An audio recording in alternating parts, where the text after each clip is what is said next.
Hey everybody, so today we're going to be talking about the Missouri Compromise. And as you're reading it through Actively Learn, you're probably thinking, this doesn't make sense, right? There's a lot of big words, there's a lot of people, and it can get overwhelming, and I completely understand that. So I just want to break it down into a very simple understanding of the Missouri Compromise. Okay, so the Missouri Compromise is at a time in history when we're starting to have that debate of slavery, right? The Northerners who don't rely on slavery are really starting to say, hey, you guys, this is wrong. But the Southerners who need slavery as their livelihood are like, whoa, whoa, whoa, don't you mess with us. This is our way of life. This is how we do things. You guys can think what you want in the North, but this is how we think. And so states in the North are starting to kind of abolish slavery. It's starting to be this kind of taboo thing. And we're having people say no more slavery. And so you're starting to see changes in America. Also, another thing that's happening is we're adding more countries, or not, we're adding more states, not more countries. We just talked about Lewis and Clark and the Louisiana Purchase, and you're seeing our country evolve. And so what does that mean for our country? What states are going to be slave and what states are going to be free? So the Missouri Compromise was this big moment because Missouri came and said, hi, we have the population, we want to be our own state. And we're like, okay, that's exciting. But the problem is, before that, we had 11 free states and 11 slave states. So the balance was even. You know, when these delegates go to Congress, we have equal representation between slave states and free states. And so no laws are going to really be passed for one or for the other because there is an equal representation. Well, what's going to happen is that suddenly you're going to have this problem if we add Missouri and we're like, oh, there's more slave states in Congress than there are free states. So now slave states can get different laws passed that free states couldn't. And there's going to be a lot of issues there. So there's going to kind of cause some problems, obviously. So there's lots of debates. One guy from New York is like, no, it should come in as a free state. And the slave states are like, excuse me. And so there's this huge issue. What are we going to do? And so finally, Henry Clay, who you should recognize that name, we saw him a lot in America, we've just seen him a lot through history. He came and said, all right, let's do a compromise. History is also a lot of compromises, if you haven't caught into that yet. So he says, all right, Missouri, you can come in and be a slave state. We're fine with that. Maine, you've been kind of wanting to be your own state anyway, so let's bring you in now, and you can be a free state, and that will balance it, right? Then we'll have 12 free, 12 slave, and we'll all just be happy, magical people. And that was good, but he didn't leave it there. He could have left it, and to me that would have maybe solved things, but then he took it one step further.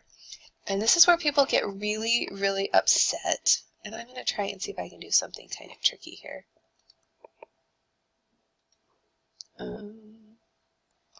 Okay, so I can't show you my picture. I'll put it in the slide, so just click in the next resource and you can see it. So basically they said, all right, we're going to draw a line. Oh, well, basically said, all right, we just purchased Louisiana Purchase. We have all of this land, and eventually people are going to be moving out there. We're slowly seeing that right now. We kind of skipped over the Oklahoma land rush and the California gold rush, and so there's lots of people moving west. So they know that those states are becoming populated, so that eventually they're going to become states. This isn't just going to be a territory. And what are we going to do with them then? Are they going to be slave or free states? So Henry Clay said we're going to make a line at the 36th parallel. You're going to hear this a lot. We don't use a lot of latitude and longitude in our normal day lives, but basically it's like a line, right? If you've taken geography, you understand we have different lines, grid system, anyway. So he said anything above this line, we're going to be, it'll be northern, it'll be a free state. Everything below will be a slave state. How do you feel about that? So basically, any states that join are going to be free or slave, and it's just going to be simple. Problem is, you don't know what the attitudes are. And it might work for a little bit, and look at the map in a little bit when you can. It works for the first few states, you've got like Oklahoma and those ones, and then you're going to get to California, which is divided completely in half. So is it going to be slave or free? We don't know because the state is divided in half. And so you're going to have a lot of issues because what if you have a southern, like Texas comes, and they're below the 36th parallel, but they don't want to be a slave state? What's going to happen then? So this was a solution to the problem, but this was a compromise, but it was not a solution. This would hold everyone off for about 30 some odd years. But everyone, eventually there were going to be problems with this compromise. This was kind of like, we can tell the South is getting a little angry at us, and so we're going to put this as a fix, but we understand that this is not a solution in the long-term sense.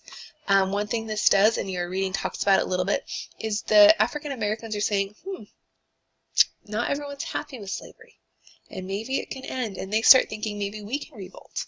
Maybe we can do some things to not be in slavery anymore.